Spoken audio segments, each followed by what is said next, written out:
COVID-19 muncul sejak akhir tahun 2019, tak henti merambah hingga ke seluruh penjuru dunia, bermula dari status epidemi dan menjadi pandemi. Sangat baik dampak dari COVID-19, kesehatan, sosial, dan tak luput ekonomi. COVID-19 terus mengikis kesejahteraan yang semula ada. Salah satunya Kota Malang, menjadi imbas dalam kesehatan yang mengubah perencanaan awal pemerintah semula sebelum COVID menjadi siap menghadapi COVID. Saya Kania Noviandari. Saya Faisal Alif. Saya Anissa Nurjana. Akan menjelaskan apa yang terjadi pada bidang kesehatan di Kota Malang. Apa itu COVID-19 dan bagaimana wabah ini bermula? COVID-19 atau telah lebih dulu dikenal masyarakat dengan coronavirus merupakan virus yang menyerang sistem pernafasan.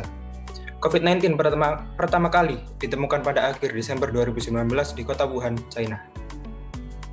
Bergerak kian masif, coronavirus dengan cepat menyebar ke berbagai penjuru dunia dan tak luput juga memasuki wilayah Indonesia yang ditemukan pertama kali pada tanggal 2 Maret 2020. Terus terjadi kasus penambahan COVID-19 dengan grafik yang terus berfluktuasi cenderung ke arah peningkatan terdampak. Sampai saat ini, COVID-19 juga telah menyebar dengan masif di Kota Malang. Lalu, apa dampak COVID terutama di sektor yang paling terdampak? Sektor kesehatan. COVID-19 bergerak sedemikian cepat dan sangat masif. Penambahan terdampak positif menyebabkan penuhnya rumah sakit yang mampu menangani COVID-19 dan kurangnya rumah sakit dengan fasilitas yang memadai. Seiring dengan terus bertambahnya pasien terdampak COVID-19, garda terdepan menjadi korban. Para petugas medis terpapar virus dan menambah jumlah kasus positif. Wabah yang sudah menjadi pandemi selama hampir setahun ini menimbulkan kelangkaan APD dan masker medis. Sebenarnya, apa yang terjadi pada program Dinas Kesehatan di Kota Malang tahun 2020 sebelum COVID-19 menyebar di Indonesia, khususnya di Kota Malang?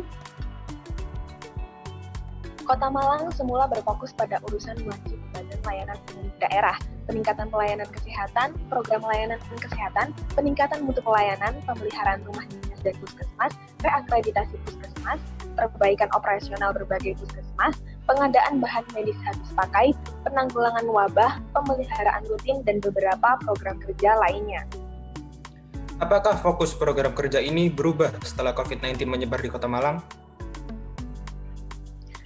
Tentu ada perubahan realisasi pada program kesehatan Kota Malang. Anggaran beberapa program mulai dialokasikan untuk fokus penanganan COVID-19. Pemerintah Kota Malang sedang melakukan pembangunan rumah sakit lapangan khusus pasien COVID-19 bekerjasama dengan Poltekkes. Sempat dilakukan pembatasan sosial berskala besar dan saat ini memasuki new normal dengan protokol kesehatan di setiap aktivitas kehidupan. Rapid test massal warga mulai dilaksanakan dan tidak hanya itu, dilakukan juga rapid test massal untuk aparatur sipil negara.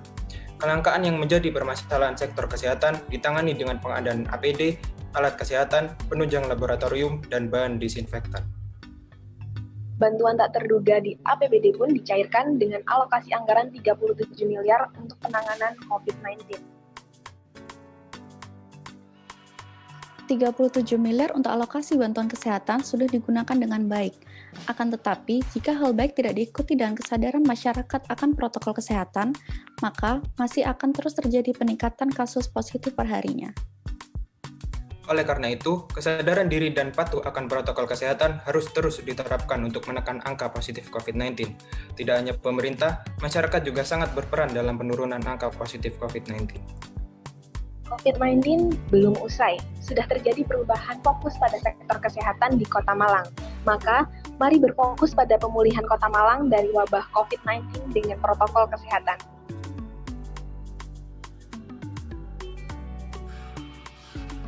Saya Anissa Nurjana. Saya Faisal Alif. Dan saya Kania Noviandari. Mengucapkan terima kasih. Wassalamualaikum warahmatullahi wabarakatuh.